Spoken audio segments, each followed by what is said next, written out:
আজকের কথাগুলো বাবাকে নিয়ে। তো সবাই ফুল ভিডিওটা দেখে যাবেন। আর আইডিতে তেমন ভিউ নাই, সবাই একটু বেশি বেশি কপি লিঙ্ক করে দিয়েন।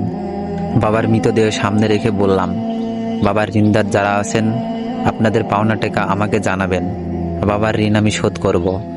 ছোট বোন আমায় হাত চেপে ধরে বলল, ভাইয়া তুই শোধ করবি কিভাবে?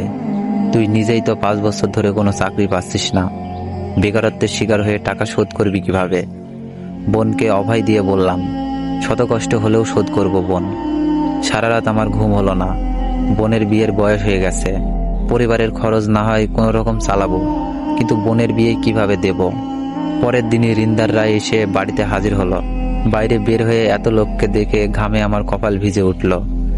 মৃদু স্বরে বললাম, আপনারা বাবার কাছে কত টাকা পান বলুন, আমি চেষ্টা করব শোধ করার। ওদের মধ্য থেকে একজন এগিয়ে এসে বলল, আমরা ব্যাংক থেকে এসেছি। উনি তার ছেলে মেয়েদের জন্য 7 লাখ টাকা সঞ্চয় করে রেখে গেছেন, কাইন্ডলি ব্যাংকে যোগাযোগ করুন। কথা বলে তিনি চলে গেলেন। বাকি লোকগুলো ছোট ছোট সমিতি থেকে এসেছেন। ওরা জানালেন বাবা ওদের সমিতিতে প্রতিদিন 20,000 টাকা করে সঞ্চয় করে রাখতেন। রাতে সব মিলিয়ে হিসাব করে দেখলাম বাবা আমাদের জন্য 11 লক্ষ টাকা সঞ্চয় করে রেখে গেছেন। মনে পড়ে গেল সেদিন রাতের কথা, যে রাতে আমি বাবাকে বলেছিলাম, আপনি কেমন বাবা? আমার ভবিষ্যৎ নিয়ে আপনার কোনো চিন্তা আছে? দরকার নেই আমার এমন বাবার। বাবা তখন মৃদু হেসে বলেছিলেন, আমার সাধ্য মতো চেষ্টা করছি, সময় হলে সব পেয়ে যাবি।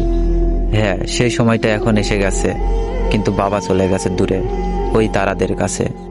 আমি আকাশের দিকে দীর্ঘশ্বাস ফেলে বললাম, বাবা আজ পর্যন্ত তোমায় কখনো বুঝতে পারলাম না, এখন বুঝতে পারছি কেন তুমি এক শার্ট পরেই একটা বছর কাটিয়ে দিতে। বাবা এমন একজন মানুষ যিনি অক্লান্ত পরিশ্রম করেন আমাদের সুখে রাখার জন্য। বাবা এমন একজন মানুষ যিনি কখনো নিজের কষ্ট প্রকাশ করেন না। বাবা এমন একজন মানুষ যিনি আমাদের অনেক বেশি ভালোবাসেন, কিন্তু কখনো প্রকাশ করেন না। বাবার মর্ম একমাত্র সেই বুঝবে যে বাবা নামক বটগাছটাকে হারিয়েছে। ভালো থাকুক পৃথিবীর সকল বাবা। যদি ভিডিওটা ভালো লাগে তাহলে সবাই একটু শেয়ার করে দিন।